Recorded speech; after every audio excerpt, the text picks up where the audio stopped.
કાળઝાળ ગરમીની છેલ્લા એક અઠવાડિયાથી ગરમી ગુજરાતમાં કાળો કેર વર્તાવી રહી છે અને સૌથી ચિંતાજનક સમાચાર તો એ છે કે હજુ આવનારા દિવસોમાં ગરમીથી રાહત મળવાના કોઈ પણ પ્રકારના અણસાર દેખાતા નથી।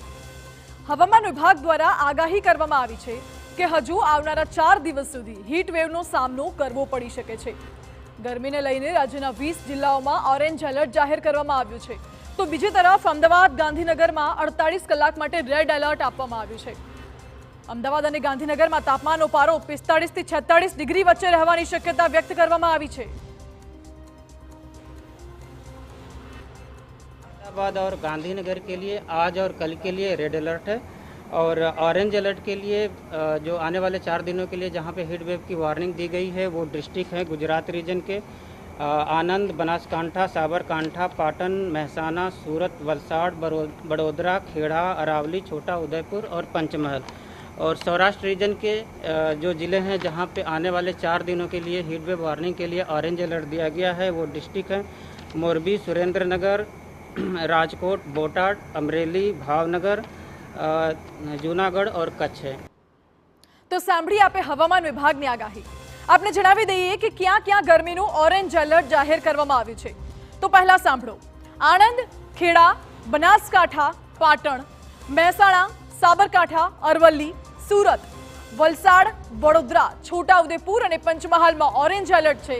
આ તરફ મોરબી, સુરેન્દ્રનગર, રાજકોટ, બોટાદમાં અને સાથે જ અમરેલી, ભાવનગર, જૂનાગઢ અને કચ્છમાં પણ ગરમીનું ઓરેન્જ એલર્ટ જાહેર કરવામાં આવ્યું છે। આ બધાની વચ્ચે સૌથી ચિંતાજનક બાબત તો એ પણ છે કે આકરી ગરમી વચ્ચે લોકો ગભરામણ, ખેંચ આવી અને હીટ સ્ટ્રોકનો શિકાર બની રહ્યા છે। રાજ્યમાં ગરમીના પ્રકોપને લીધે 15 થી વધુ લોકોના મોતની ઘટના સામે આવી છે। સુરતની જ વાત લઈ લઈએ તો 10 લોકોના ગરમીના કારણે મોતના સમાચાર છે, જ્યારે વડોદરામાં 2 લોકોના મોત થયા તેમજ બનાસકાંઠામાં 2 લોકોએ ગરમીના કારણે જીવ ગુમાવવાનો વારો આવ્યો છે। સુરતમાં તો જાણે કાળઝાળ ગરમીએ કાળો કેર વર્તાવ્યો હોય તેવી સ્થિતિ છે। અહીં ગભરામણના કારણે અનેક લોકોએ જીવ ગુમાવ્યા હોવાનું સામે આવ્યું છે। માત્ર 29 દિવસની બાળકી પણ આકરી ગરમીનું શિકાર બની।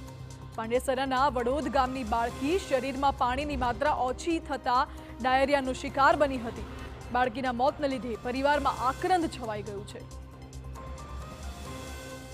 સુરતમાં મૃત્યુના આંકડાએ આરોગ્ય વિભાગને પણ દોડતું કરી દીધું છે। તમામ મૃતકો ગભરામણ થયા બાદ બેભાન થયા હોવાનું પ્રાથમિક તપાસમાં સામે આવ્યું છે।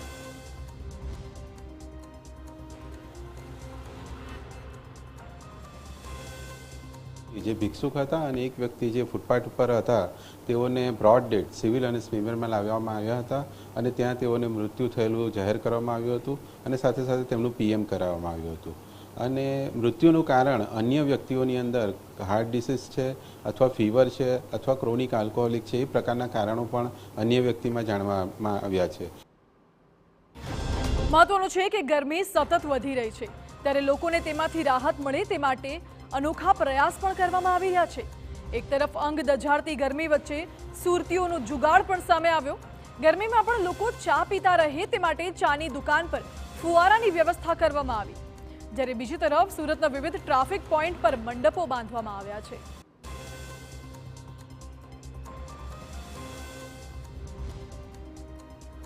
છેલ્લા કેટલાક દિવસોથી જે હીટવેવની જે સ્થિતિ જોવા મળી રહી છે, ત્યારે સુરત શહેરની અંદર પણ ગરમીનો પારો છે સતત જે ઊંચો જોવા મળી રહ્યો છે, 40 ડિગ્રીથી વધુ જોવા મળી રહ્યો છે। ત્યારે સુરત ટ્રાફિક પોલીસ આખરે મોડે જાગી ખરી અલગ અલગ સુરત ટ્રાફિક પોઈન્ટો છે ત્યાં સુરત ટ્રાફિક પોલીસ દ્વારા જે છે મંડપ છે તે બાંધવામાં આવે છે। દ્રશ્યોની અંદર જોઈ શકાય છે કે અલગ અલગ જે ટ્રાફિક પોઈન્ટો છે તેની અંદર જે વાહન ચાલકો છે ત્યારે ટ્રાફિક હોય છે ત્યારે તેમને તડકાની અંદર ઊભું રહેવું ન પડે તેને ધ્યાનમાં રાખીને સુરત ટ્રાફિક પોલીસ દ્વારા આ રીતે એક મંડપ જે છે તે બાંધવામાં આવ્યો છે।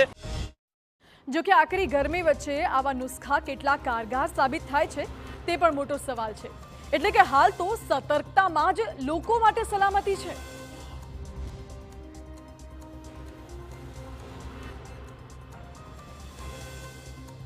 તો વધી રહેલી ગરમી વચ્ચે સરકારની ચિંતા પણ વધી રહી છે। મુખ્યપ્રધાન ભૂપેન્દ્ર પટેલે ટ્વીટ કરીને હીટ વેવ સામે નાગરિકોને વધુ તકેદારી રાખવા અપીલ કરી છે। સાથે જ દાવો કર્યો કે હીટ વેવ સામે નાગરિકોને રક્ષણ આપવા રાજ્ય સરકારે સંબંધિત વિભાગોને સૂચના આપી છે। મુખ્યપ્રધાન ભૂપેન્દ્ર પટેલે નાગરિકોને સાવચેતીમાં જ સલામતીનું સૂત્ર આપ્યું અને સૌ સાથે મળીને સ્થિતિનો સામનો કરવાની વાત કરી. ઉલ્લેખનીય છે કે આગામી દિવસોમાં હજી પણ ગરમીનો પારો વધવાની હવામાન વિભાગે આગાહી કરી છે. ત્યારે મુખ્યપ્રધાને નાગરિકોને કામ વગર ઘરની બહાર ન નીકળવા માટે પણ અપીલ કરી છે.